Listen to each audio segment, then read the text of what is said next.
ये कैसे हो गया? बहुत चंगा ना मैं। तू कौन है? मैं उसका भाई हूँ।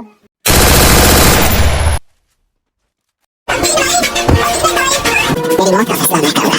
तेरी मौत का फैसला भी मैं ही करूँगा। तूने सोचा मैं कोई कबूतर हूँ जो पटाखे की आवाज सुन के ऐसे हो जाऊँ? मैं वो चील हूँ जो बैठ के शिकार करती है। बड़े खतरनाक लोग हैं। नाम सुन के फ्लावर समझे क्या?